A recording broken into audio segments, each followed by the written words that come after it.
So I'm going to invite up Crystal Moselle. She runs the nonprofit at Faithful Central, and so she's going to introduce for us this morning George Thompson, our speaker.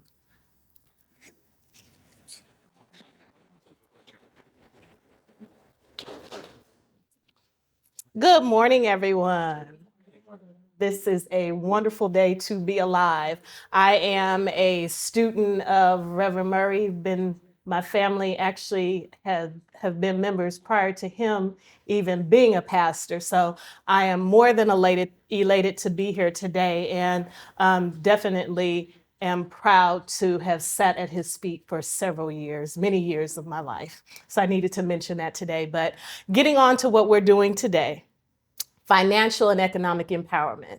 How many of us in here wish, by a raise of hands, we have more information so that we could do better with our finances, with generational wealth, with insurance? By a raise of hands, and online, I need you to raise hands. We want to be active and participate in this event, me included. Well, today we have someone who came to California to go to college. And is now one of the, actually he was the, he won an award, I'm sorry, my brain is just going. He won an award 2 years ago, I believe it was, for Financial Advisor of the Year.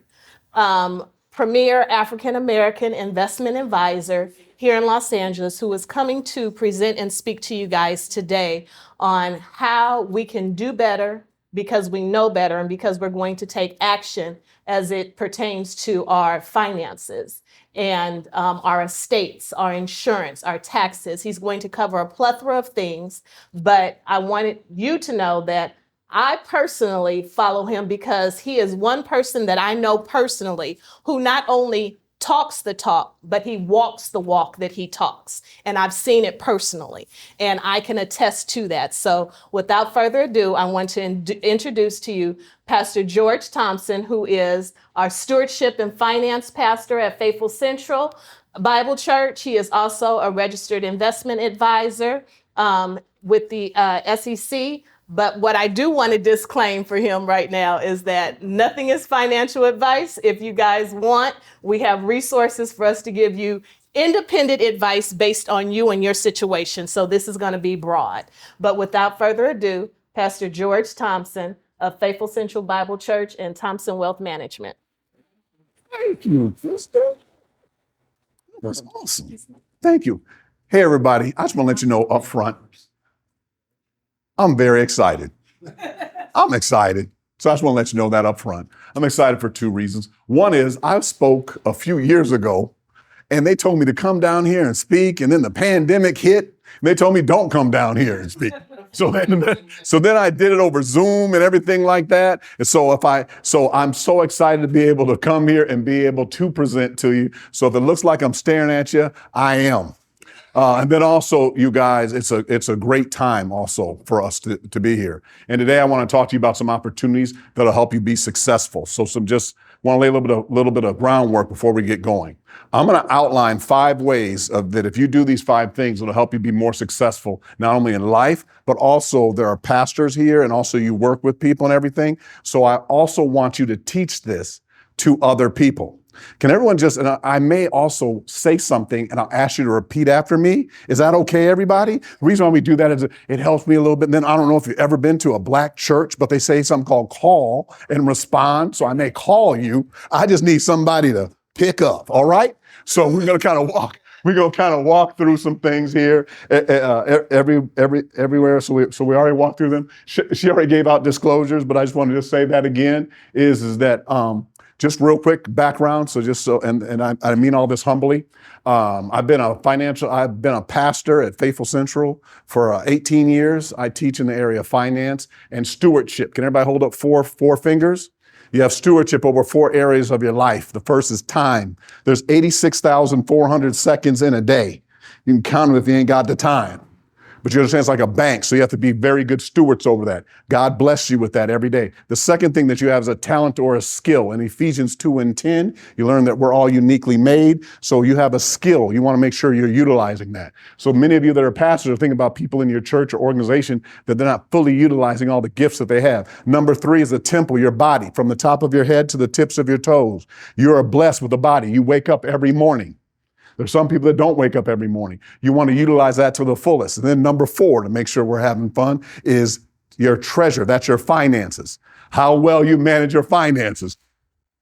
And that's what we're here to talk about today. The other ones you guys got to come by. And also, I want to let you know also is I told you guys I was excited.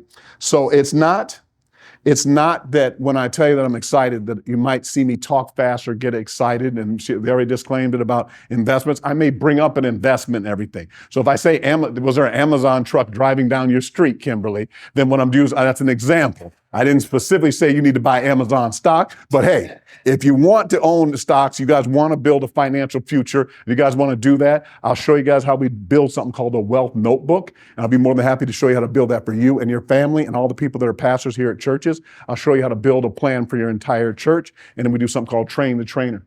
Everybody ready to go? Let's go. There are 5 aspects that I'm going to walk you through today. And I'm going to show you. So first of all, you need to have a plan. Can everybody give me a high five? High five. All the people that are streaming online, just give me a high five. High five. So the first thing is you need to have a plan, and that's an income plan, okay? There's an income plan. The second plan you need to have is do good. A debt plan. That means how to get out of debt. Man, what's your first name? Elvista. You know, you're real good at taking notes. I just want to let you know, though, I'll list all of them out there right there for you, so that way you don't have to worry about taking notes. You might, if you guys pay, I want you to take all the notes you want to, okay? But then at the end, I'll give you guys some resources. If you want them, I'll give you all this summarized, okay? Because I just want to let you know that because I've kind of do this a little bit, and it's very, boom, see that? Is that I talk fast, and for you to write down all this information during this time, if you pull that off, I'd love to see it. You'd be one of the first, okay? All right. So where was it? You know, I love that. Women, black women. All right, cool. All right, so the number 1 is you want to have an income plan. Number 2 is a debt plan. When we cover that, when we talk about it, it's called Do Good. I teach a class all over the country, and it's from one of my books. Also, I've written 6 books that show people areas of finance. Also, my latest book is called 21-Day Fast Start. You guys know how people fast from Daniel fast, meat, sweets, alcohol? I wrote a book on financial fasting. Yeah, so yeah, I don't remember last year in September, that book hit number 1 on Amazon, in the money section, number 9 in finance. This is a big linchpin in it. Debt plan, how you pay off debt and everything like this. Investment plan, I'm gonna walk through that with you. And then also you guys have to have a way of being efficient with your taxes. And then also we call it protection, that's insurance. And then at my 5th, unfortunately, I'm gonna have to cuss. I'm sorry, I'm telling the Jim up front, I'm gonna have to cuss. We have to talk about estate planning, so I'll be using a cuss word during that time. I just wanna put that up and tell you that in advance. All right, so now first, let's just go back to what we said earlier. Is this. Everybody has to have a 5-point plan, right, on these areas. So the first thing we need to do is figure out what level are we at. But before we do that, let's look at the landscape of what's going on right now. Do you guys know that there's something called inflation, right? You guys know stuff costs more and different things. You guys know to rent a home in Los Angeles County, do you guys understand that you need to make at least 6 figures? Does everybody understand that? A 1-bedroom home, a 1-bedroom apartment to rent in Los Angeles, on average, is between $1,800 and $2,500, right? Does everybody know that, right? So if you're paying less than that, guess what? You've lived there for a while, right? Okay, so for you to own a home, what does the average home cost? Do you guys know that they say the most expensive homes in the United States, you know where they are? Actually, San Diego's number 1, and then LA's number 2. But you know what I thought? It's always been the Bay Area. Do you guys know what else? Hawaii's like number 4. I thought Hawaii would be, if you guys ever been there. They got inflation on inflation. I went there with my kids on a trip, and follow me to the end. I was there 8 days. I only brought 2 days worth of clothes with me. I brought groceries with me. I had a backpack. I brought every time because a bag of chips is like $5. I don't know if you guys know, there's a place called Costco. You can get 52 of them for that. You know what I mean? Like, so what happens, I carried my stuff with me. My kids would go stand in line. I'd be like, here go your chip right here. Here go your chip right here. Because you want to know why? I was combating inflation. See that? Financial fast. That's how you learn how to utilize your money in the most conducive way to building wealth, okay? So we're going to walk through that. So, but you guys understand that things cost more. There's inflation, and then there's something else that's in our landscape right now. Interest rates. You guys know the Federal Reserve raised interest rates in 2022 7 times. 4 of those times, 75 basis points. That's like almost, you guys know 75 basis points is almost 1%? So people prior to that were paying 3% interest on their homes. Now, I'm sorry, they raised it 7 times in 2022, 4 times in 2023. You know what 4 plus 7 is? 11 times. So now mortgage is 7% or 8%, right? That's not including if it's an investment property. So you have to learn how to manage your money, or what your money manages you. So if you own an investment property and you have to refinance, it'd be higher than that. So if something snap, crackles, and pops on that property, then you have to have a plan, so you have to want to set that up.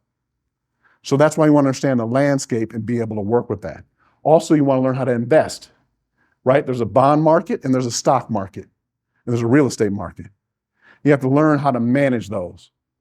And as pastors, there's something that you need to, you guys, if you understand this, change your life. There are 3 dimensions that God works in the area of finances. Number 1, there's 3 systems. The first system is God's system. God giving and receiving. God gives, people receive. During your whole service, people receiving the entire time, including when they give. Because in Psalm 24:1, the earth is the Lord's and the fullness therein. That means everything belongs to God. Okay? The only time they give at your church service is during worship. The rest of the time they're receiving. First system is giving and receiving. That's God's system. Second system is the world system. That's borrowing and lending. That's what's taught here, but taught just in general. People borrow and lend. Third is your own economic system. So you got to understand how to run your own finances. And people that have churches, you have to learn, your churches have to, you have to learn how to teach people finance so that they're able to be able to maintain. Like, it's not just the giving part, but if they lose their job, if they have certain problems, the first place they come is to the church. So we have to be able to assist them in all those areas. So the first thing you want to do is find out what level you're at. You guys, find out what level you're at. Everybody's at one of 5 levels. One of how many? 5 online, one of 5 levels. First level is struggling and sinking. This is everybody, okay? Pastors, in a moment, I'm going to ask you what level you're at, but then you're going to say out loud. Then secondly, what level is your church at? Then we have to raise it up. Then we'll talk about going this on. Struggling and sinking, that means inability to pay your current bills. It's everybody, right? Inability to pay your current bills, I'm sorry, not everybody's in that level, but anyway. Struggling and sinking is inability to pay your current bills. Second level is steady. You have just enough to pay your current bills, but if something snaps, crackles, and pops, you fall down to struggling. Next level is solid. That means you're doing pretty well, putting in your 401k, giving 1 week vacation. Next level is surplus, quite simply extra money. Highest level is service. That's you're not concerned with finances. You just do whatever God put you on this earth to do, right? So everybody is at one of those 5 levels, right? Struggling, steady, solid, surplus, praise the Lord, and service. So how do you get to the next level, right? So make sure I'm making sure to tell right people. Everybody is at one of these 5 levels, right? Right. Then also, I'm going to talk a little bit about generational wealth later on. Your family's at one of these 5 levels, right? It's different, but different level. Your congregation, churches, your congregation's at a large, you have people in different areas, right? And then usually at church, you minister more to the people that are on the lower, because they come and ask. But then also there's people that are on the other levels that you also need to minister to. Does that make sense? But the first thing we want to do is look at what level we're at and then how to get to the next level. But we do it by doing those plans, okay? So now let's go to the first plan, the first part, and that's income, right? So you want to have a plan for income. So everybody, just want to let you know, everybody here live in Los Angeles, right?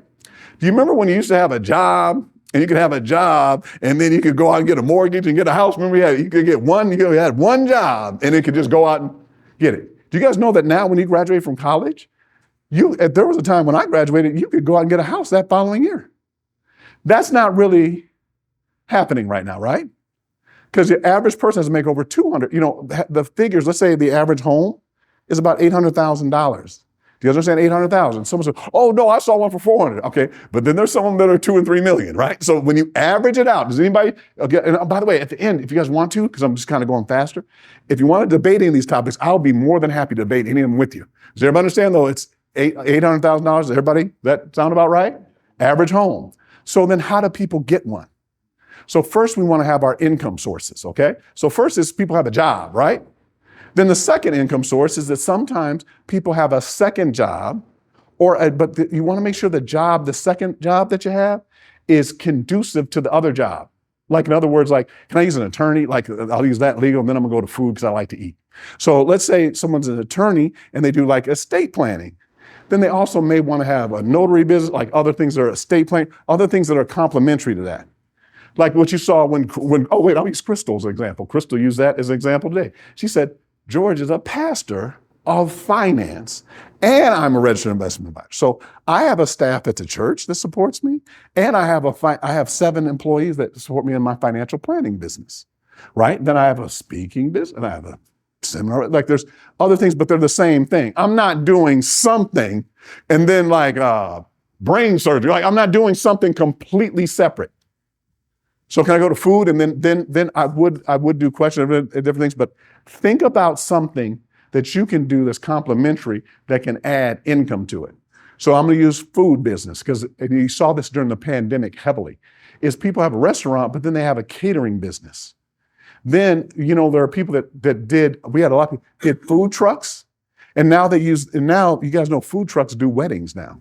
Like you see they're doing certain things. And then they were serving, when I say food, like meat food, like eating, and then they do desserts on the other side of it. Like they co-op things like that.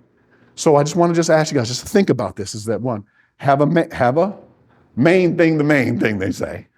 Then you may have another one that has another form of income. And then in California, you got to have a side hustle, something that you can do like at night or on weekends that you're doing. So these are the things you want to look at. Something that you already like to do, something that you're passionate about, and then third, something that adds value, okay?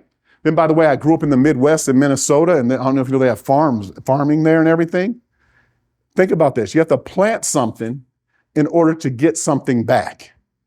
So one of the things is you start looking at things that you can start planting in now that they can do.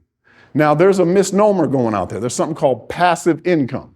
I just want to let everybody know, I used to say that, and I want to let everybody know something. That's a lie. There's really no such thing as passive income, okay? That was 20 years ago. I started a program in Inglewood called Buy Inglewood. Faithful Central Bible Church used to own the Forum. Where the Lakers used to play and everything? We used to own the Forum before we sold to Madison Square Garden, who now the Ballmer Group owns it. And doing this, and I told people to start buying homes in Inglewood, okay? Don't throw nothing at me. It's this. In Inglewood, you guys know Carlton Square and places like that, right? Those condos used to sell for $180,000, $200,000, and I used to tell people to buy them. And then people told me, no, I don't want to live in Inglewood and everything like that. And then the Renaissance, they were $350,000, down from $700,000. They didn't want to buy them. And then the avenues, and then they didn't want to buy them. And homes were under $1 million in Ladera, Baldwin Hills, and people didn't want to buy them and stuff like that. How much are those homes now? 800, right? Yeah, Amelia, gotcha. Don't worry, we're coming back to that when we get to investing. But what I mean is there's not passive income. You got to work with tenants. You know what I mean? You got to deal with the 3 T's, toilets, trash, and tenants at all times. So you got to manage it. But then I'll talk about the investment, about some advantages. But you want to look at where you can have at least 3 to 4 sources of income, okay? And in doing that, all right? Then also people that are also, if we're more mature in age, we'll talk a little bit about how you take what you already have and diversify it to get the more income, okay? That's an income plan. Number 2 plan that we want to talk about is debt plan. Do good. Can everybody say do good? Do good. So I teach basketball, do good. And you guys know GOOD stands for get out of debt. So you have to have a plan to get out of debt. So today I'm not going to teach an entire class on getting out of debt because that would take a little while. And oops. One more thing before I go into debt is that you guys understand that first thing about getting out of debt, do you guys know the Bible says, my God shall supply all my needs according to his riches and glory? That is in Philippians 4:19. I just want you to know, it doesn't say my God shall supply all of my greeds. You know that? It doesn't say that. So you guys, I want to explain something to you. There's something called a need. You know where I'm going, right? There's something called a need, and then there's something called a want, and there's something called a wish, okay? So we need to, if we look at how people prioritize their finances, this is probably, I'm going to show you about 3 areas where people miss the boat. And as far as budget and things like this is probably one of them, is misplaced priorities. Because later on, we're going to talk about how people's retirements are and everything like this. And there are people, and there was a rapper that even said that, is people are driving $80,000 cars before they buy houses. So we want to make sure our priorities are in order and how we want to do these, because now we talk about how you leverage things. So I buy houses and then I put solar on the houses. If Frank was here in the gym, this would be funny. I put solar on the houses and then I charge power to the tenants. GT power. See, Jordan, that has a good nice ring to it, don't it? GT power. Then I take the money that I receive from that and I buy an electric car, and then they pay off my car. So that's how you get a car. So I drove here in an electric car. I didn't pay anything because it doesn't take gas. Now, remember, we're talking about inflation. So when gas prices, the only time I find out what gas prices are is when I rent a car. That's typically the cheapest way, right? So what you're doing is you're controlling something by making a wise decision early and then doing that. Hey, and this is also something that's in my books. I just want to show it to you. And this is something that I use to show people about how to manage things in the area of finances. And I call this money in motion. I just wanted to share it with you, okay? So in money in motion, you guys know when a football team, players play, there's 2 things they track: how fast you run the 40 and how many times you can bench 225 pounds. This shows you how well you're doing financially right here. You have money that's called budgetary money that you have, that's in your budget. And then there's something called installment debt, ID. That's debt that you have to pay, okay? So a mortgage would be a mortgage payment here. How much you owe on the property, say $500,000. Then the budget is the $3,000 a month. And then the prosperity dollars is the equity. So you don't keep refinancing. So what you do is you take this, and this shows you if you're going on a path of building wealth or you're going on a path of building debt. Does everybody understand that? So we use this to kind of walk through to find out what areas you need to improve on and then how you fix it based on your income plan. Then you walk into a debt plan, and then we walk you through, these are the budgets we use and everything like that. And then I already said do good, right? All right, I'm ahead of myself here on these slides. Perfect. Then I have a debt elimination program where I show you how to get rid of your debt by doing that. Remember we talked about income? You may have a certain source of income where you begin to use that to pay down your debt.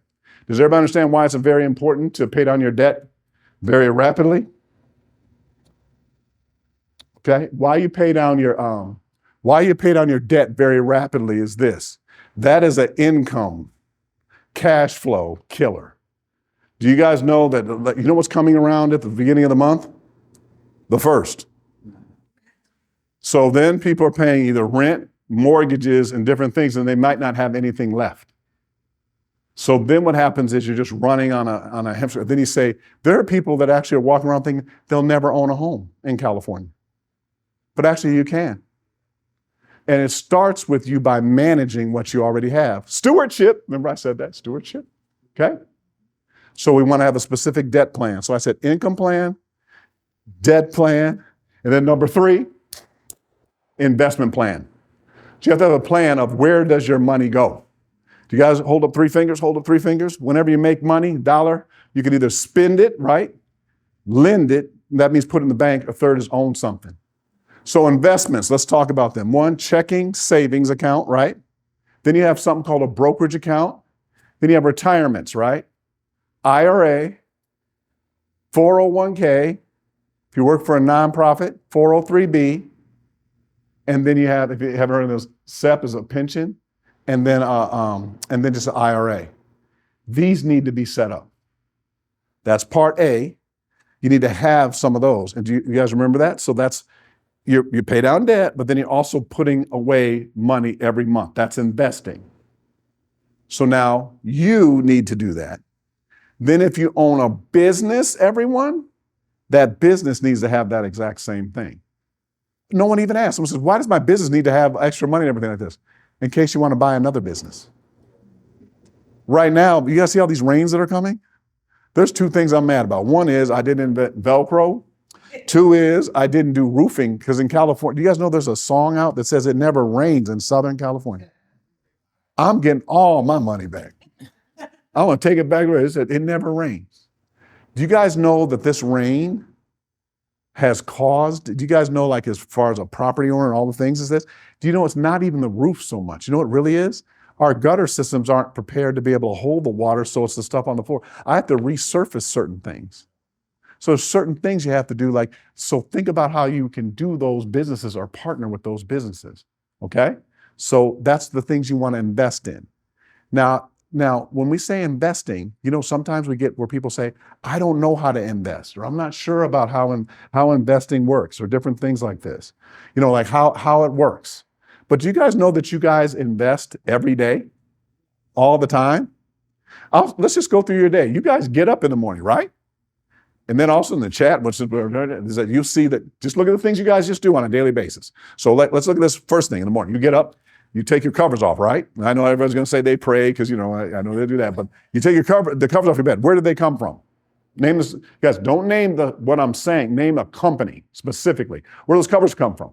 Okay, I'll help you. Thank you for, hey, you know what? I'm going to give out a prize. You know, you in the running, okay? Over here, okay, does anybody here ever shop? Okay, I'll help you out. There's a Target, Walmart, right? Okay, then you brush your teeth, right? What do you use to brush your teeth with? No one says toothpaste. No one's going to say toothbrush. You're going to say Tide. You're going to say Crest. You're going to say Colgate. Those are everything that we're naming is a publicly traded company, right? Then you guys use soap, right? Right? If you don't, I highly suggest it, right? I highly suggest it. Okay, what do you use for soap, right? Use Procter & Gamble. Use the different areas. You use all those areas, okay? You guys carry phones, right? Who are the carriers of these phones? You guys, everyone here, most people here have laptops and computers, and everyone is streaming on one of these things, okay? You guys already know, if you had owned Apple stock, where you know what would be happening and doing these things. So these are investments that we need to make sure we're aware of. Say one more thing, then I'm going to real estate. Our second part is that you already know with these investments, I'm going to go with a tax later with this, is that one of the things you also want to do is do it generationally, okay? Do you guys know you're listening to someone who, I have a 12-year-old twin boys and I have a 10-year-old daughter. I have never bought them toys. I didn't say, see, I'm doing good today, Crystal. I didn't say trash. Do you guys know I've never bought my kids any toys for Christmas or their birthday or anything like that?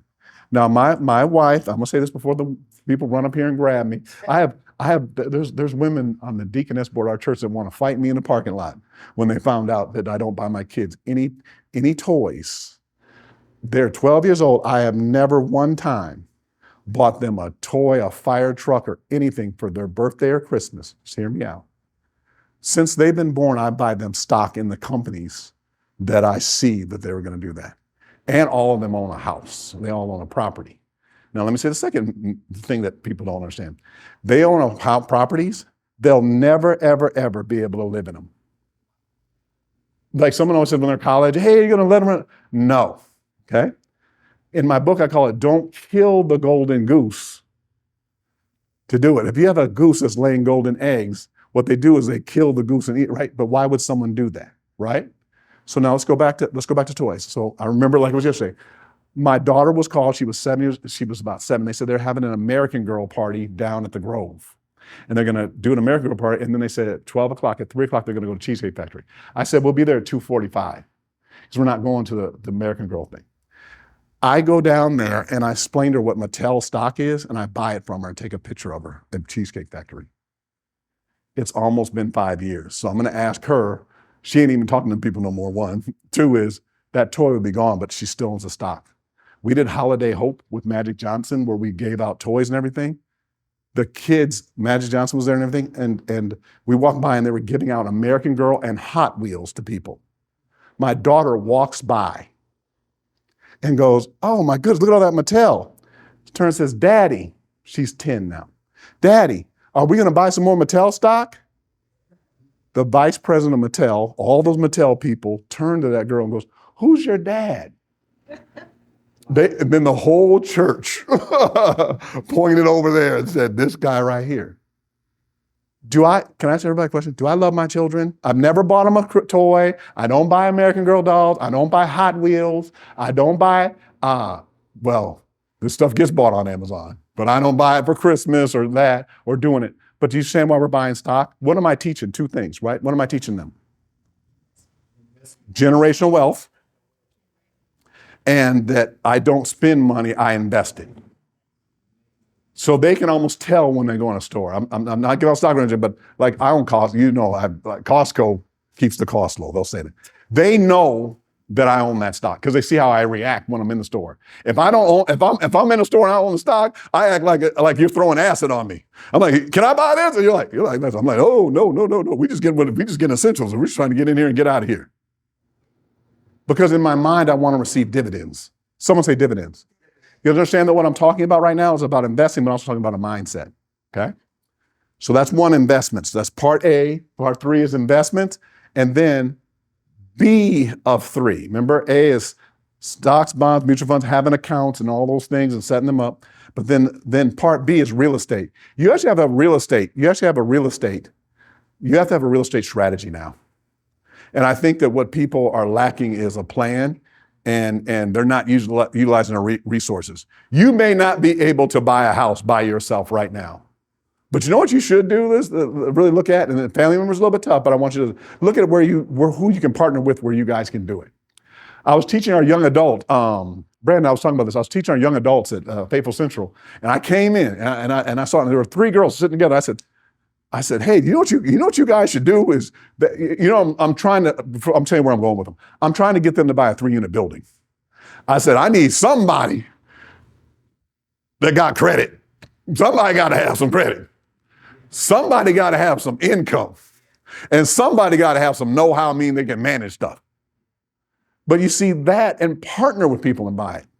So then I was showing them how to buy them because I was buying a property every year, just buying it and showing them how to do it. And then start with a condo.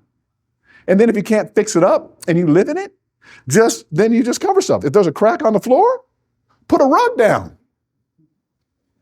If there was a crack right now on this wall, you know what you can do? You can replaster it. You can pay for it, right? If you don't, then you know what you do? Hang up a picture.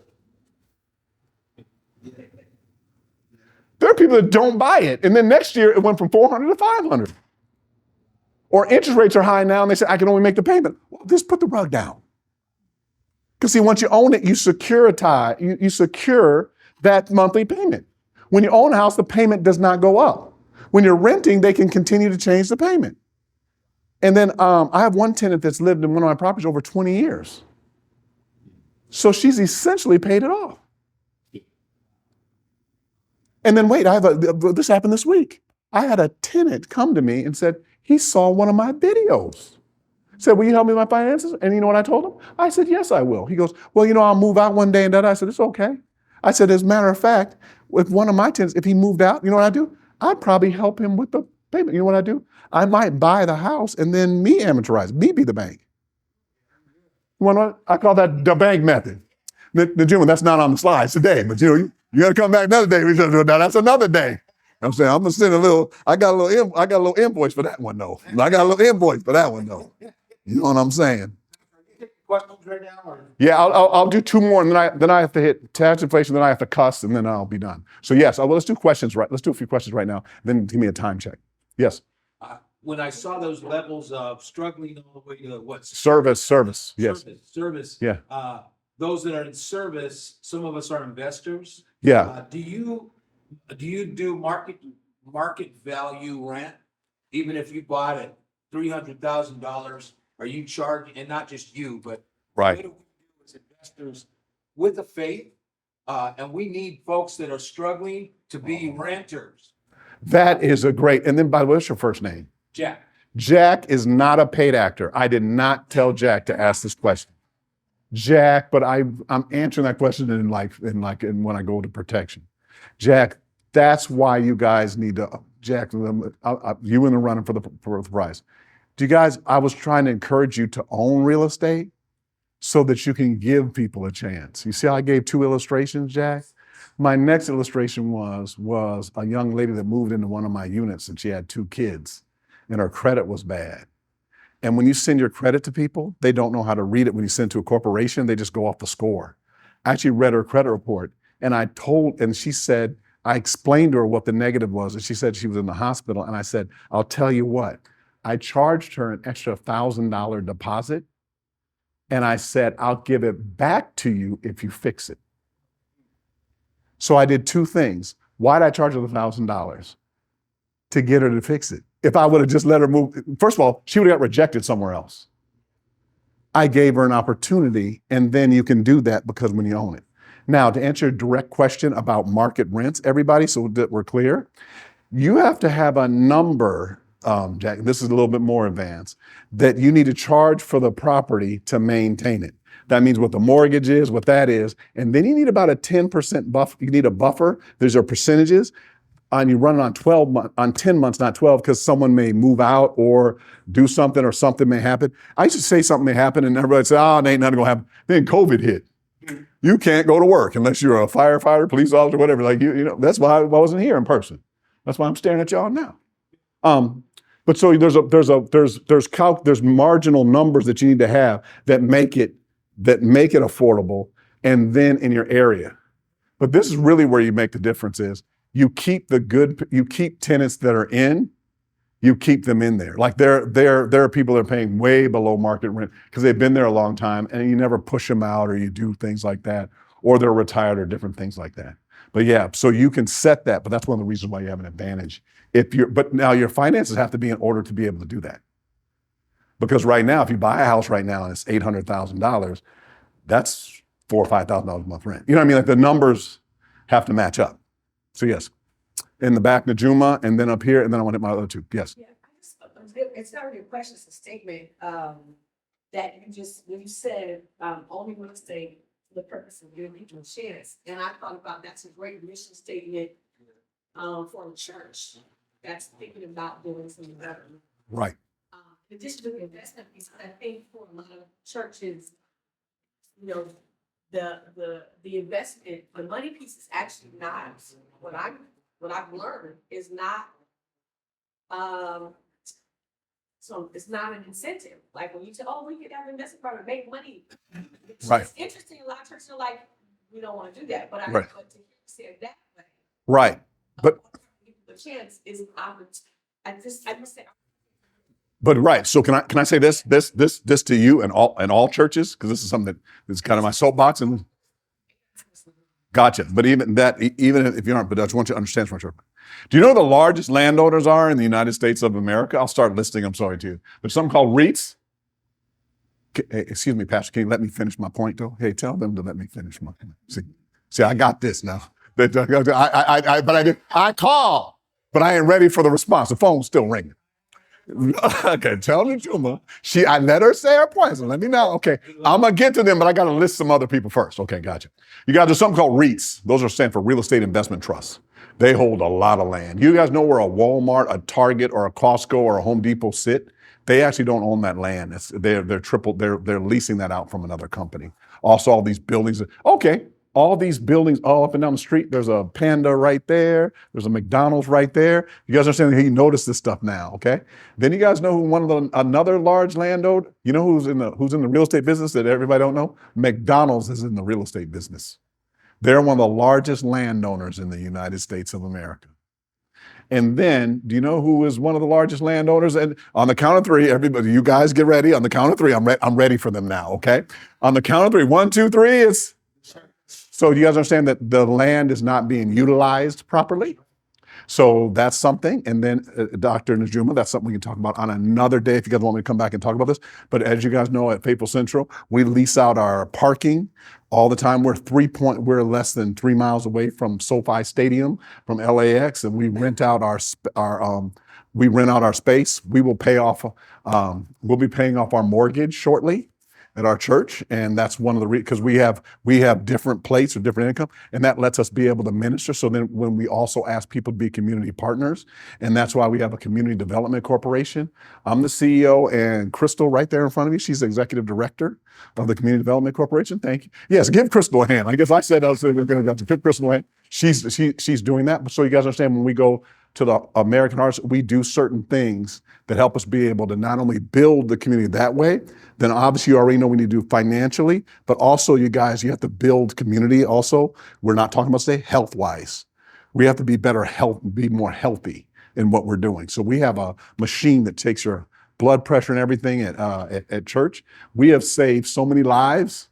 There was a time every week we had to call the paramedics. Then one week I had to report during our executive staff meeting that nobody got, I would say saved. Nobody, we'd have to call the ambulance that week. I don't know if it was good news or bad news. I guess everybody calm down, I guess. The pastor's like, I'm on fire today. People calling the paramedics on people. But what happens is that we have to do that health, because your health is your wealth too in that area, okay? You guys, but we can go deeper into real estate in that. But just understand that that's how you do it. And then the last thing about it, Jack, is you need to reshape the community. We're losing the community, like in Inglewood, like you're seeing that where they could do it. Like your church is in Valencia? There are so many people around you in that area that want to own homes, that could own homes, that they have an opportunity and want to be able to be a vessel for that. And God makes promises to Abraham that I'll bless you, I'll bless those that bless you, and you shall be a blessing. I think there's a lot of ties to that, to being able to be in real estate. Okay? All right, so that was investments, part 3. That was A and B. Real quick. Yes, you had a question. Statement and a quick question. I'm grateful to purchase the home in Inglewood Yeah. in 2019 before. Yeah, the interest rates changed. And then we put an ADU in our backyard. Right. So that's been an income stream for us. But I wanted to kind of just get your thoughts. Do you feel that LA is actually safe from housing boom as far as like bust, as far as pricing at this point? Because people have been predicting, it's a bubble. I don't think that there will ever be a bubble in LA that will burst, because it's a international city. People are coming here with international money, paying for money. People are usually gonna start doing that? No, they've already done. Okay, gotcha. You understand we're staying here at USC right now, right? So you understand that the students that come from overseas, their parents have already bought all those 4-unit buildings. And then what they do after their kids graduate, they sell them to someone else that's coming from overseas. You know that already, right? This is you right here. They're doing it right here. Gotcha. I'm sorry. Go ahead, finish. Yeah, so as I look at LA, I'm not from here. I'm from Chicago. Oh, gotcha. So I have a different Midwest, right. I have a different view Gotcha. of what I see here in LA. Gotcha. What's your first name? Jason. Jason. Cool. I'm sorry, did you finish it? I've got your question. So Jason, I want to say this about Jason's thing, and then did you, but this would be a whole topic for a totally separate day, was it? But so the reason why this is me personally, I don't think there can be a bust, is because of this. There is so much demand and so little supply. There is so much demand because they have skyrocketed interest rates. And homes in Inglewood, Ladera, Baldwin Hills, all these areas, they have not really dropped. They've sat on the market longer because people are figuring out how to do it, because now they're moving their whole family in the house instead of just 1 or 2 people, like what I suggested that people do. And that's why they're doing that. In Chicago, by the way, I'm from the Midwest. I'm from Minnesota, Midwest, okay? So I'm gonna use Texas and I'm gonna use Chicago. The reason why the real estate can go boom or bust there is because if they build a land right there, right? And then they put I'm just using them from this area, a Panda, a McDonald's, a Home Depot, a Walmart, and a thing in that area. And the houses are $120,000. When those houses fill up, they just move out here. They put a Panda, a McDonald's, a Chipotle, and then a thing, and then they do it. And then they sell them. Then they move out here and they can do that. Okay? There's an ocean right here. There's the canyon right here. You can't build nothing there because y'all done saw the water. They keep showing everybody the water. The water done knocked all that down. Okay, so anyway, they got the water right here. And then you can just move further out in 909 and those areas, but those are being built out. And then the traffic coming in is hit a level. So then for the pandemic, so they can't. If you have a house in Inglewood, they can't really, there's more people come here that will actually want to buy it. That's why there's the rent after the pandemic never went down. So in order for there to be a bust, this would have to happen. Either a whole bunch of people have to move out and drop their prices. But now somebody only sells their house and moves out further in California, thus making the problem even worse. Because it's just switching with somebody. But now someone's not going to sell a house at you got 2019, I'm going to assume you have good credit, at 4% interest. You're not going to go buy another house at 8, 7. That further exacerbates the problem. Okay, one last thing, then I gotta move on. I'll do that now. I promise. I'll stick around at the end. I'll answer all questions and everything like this because I have a solution for that. But I want to say one thing. Do you know what most popular? Wait, can I get a high five? Let me get a 5 from you. Can I tell you? You know what my most popular class was last year? And then doing it, I did a seminar. It was called "Don't Sell Grandma's House." I said there are people trying. There's a guy on Instagram that started a whole thing biting my rhymes. I did a seminar. Stop me online. You guys want it? It's called "Don't Sell Grandma's House" because there are people in Los Angeles, California, that do this. I want a house. I want a house. I want a house. I want a house. And then I'm trying to get a house, and then their grandma passes. And then they sell the house. I'm coming back to you in the ADU. I'm coming back to you in the ADU. Because I put up a property on Inglewood right by Stormberger. Right next to that, it was on Fairview, and it was $499. And it was in horrible condition. It had paper up on the window. They had trash sitting next to trash. I said someone should buy that property. I did a whole video. I showed it all on the screen. I had this whole thing and everything. And I said, look, someone should buy this property. Stop me when I'm lying. And I said, what they should do is live in the front. If they got the money, knock the garage down and build a duplex. And then don't have a garage. Then put 2 EV chargers here. Who was it? Oh, that guy left. Anyway, put 2 EV chargers here and get the tech people. You know what I mean? Like do that. Let people have those. And let's say they're charging, bought it for $599, put about $250,000, $300,000 into it, right? Then live in the front. Then eventually, after that's built, come back and refinance, and then build the front into a 2-unit building. Have a 4-unit, sell it for a couple million. Or, Jack, keep it and then just build the community. These are opportunities around. Wait, they're around right now. But people have to build community and do that together, okay? All right, guys, let me hit my two other areas real quick, and then, I'm sorry, one other area, and then I'm gonna cuss, and then we'll be done, okay? Cool. All right, so now, taxes, you guys, and then I'm just gonna show the slides this because one time. You guys have to monitor your taxes. There's something called scorekeeping. That means you don't do nothing with your taxes. Then what you do is you come in at the end of the year. And then what you do is this, at the end of the year, you meet with your tax professional, and then it's called scorekeeping. First of all, you give them all your tax documents, then you do a prayer, speak in tongue, call out Disney characters, Nemo, and then you either tell you how much you got back or what you're gonna do. You need to strategize your taxes. So the first thing you need to do to strategize your taxes is number one, is what you're putting, first of all, you're giving. You need to be giving. So I know I'm biased, but to your church or organization, you need to keep record of that. You're giving, that's one. Then also, you guys said what I said earlier, which we already covered, is that to your kids, and then let me know by show of hands later on if you guys will do that with your kids and grandkids.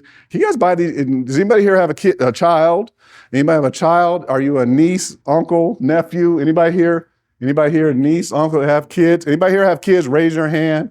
Nieces, nephews, your grandmother, grandfather, something like this. Everybody has this family member. Know somebody you care about. Make sure every hand is raised. Okay, who ain't gonna raise their hand no matter what I ask? Okay, gotcha, thank you. All right, so look, every crowd. Okay, anyway, look. It's so if you guys need to be gifting now, there's people say that when I pass, I'm gonna give you this. I'm like, well, give it to them right now.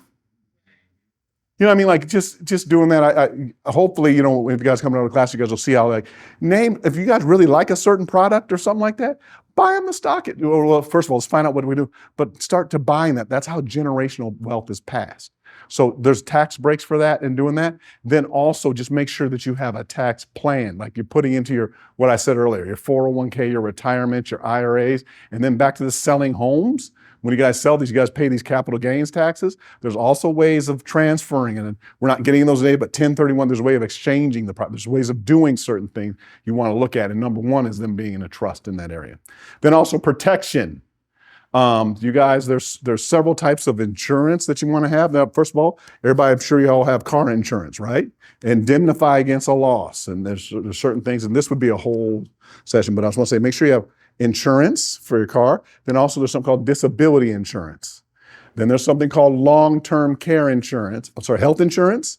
But understand all these things about Medicare and supplements and different things like this. Sit down with a professional to make sure, because you may be paying for stuff that you don't need to be paying for, and make sure your rates are right. So just have that checked, okay? Now, also you guys, the biggest thing that I think that one of the biggest misses that people make is not having the proper insurance, being underinsured, and just not handling it the right way. For investment properties, you also want to have your insurance on your properties or an umbrella policy. If you're renting, you should have renter's insurance, because things get, when something gets damaged inside of the property, that's your responsibility, okay? So I know when you call the landlord and say, can you fix I got this Michael Jackson jacket back in the day and it got ruined when these people were over the house. And then they'll inform you that, well, that's too bad, okay? Or they're going to fix the roof, but then you have that, okay? All right, so just make sure you have renter's insurance. And then also the two other biggest ones are what's called long-term care insurance. Just so you guys know, every day you can do 6 things. You can dress yourself, you can make food, you can eat it, go to the bathroom, hold it, and the 6 is transfer. You can stand up right here and sit down right there. When you can't do 2 of them, that's when you need long-term care insurance. And everybody, I'm saying this, and please don't take this as being harsh, I'm just doing this because of time. We always don't get this insurance until after it's too late. Like you come over to the person's house and they can't get up. We need to get some insurance. I'm like, oh, we can't get it now. You know what I mean? Like, or the premium's gonna be $10,000. You're gonna be real high. You see what I'm saying? So we want to do these. At the end, I'm gonna I have to cuss first, then I'm gonna tell you the thing then. But what you guys want to do is have what's called kitchen table conversations. Everyone say kitchen table conversations. You need to talk to your parents. Parents need to talk to your kids, or just that there is some plan in their thing, and that's a kitchen table, because you want to talk to this. Can I have a question? If something happened to any one of you where you couldn't do one of these 6 things, 2 of these 6 things, who is going to take care of you? You just let me know that now, because they need to know that now. They need to know that now, okay? All right, so then I will answer questions at the end. I just want to make sure we're good. So I just covered taxes really, really quickly, and I'll pull up there's other slides I have on them. And Crystal kind of does that. And then we about doing an IRS account, doing that. And I just covered insurance and everything. And then I talk about managing risk. Now, I'm sorry, my last point, I'm just going to cuss. Did I tell you I was going to cuss? I'm sorry. I got to cuss. All right. Probate. Okay, I said it. Anybody heard that word before? Probate? So in my office, we're not allowed to say that word because that is a swear word. So what happens, you guys, if someone dies, it's intestate, means without a will or without anything like this, if someone does that, then that is called, when they pass out a will, all of your assets go to something called probate. So if you guys see investment, one of the first properties I bought, I purchased out of probate. So I bought it from attorneys. And actually, I've given out prices and things. It was actually, you guys, off of La Brea and San Vicente, and it was $350,000. Because the person, it's out of probate. And then after they go through all the court costs, all the different things, then the family gets the remainder. So you guys understand that if that would have been in a trust, they would have been able to keep it.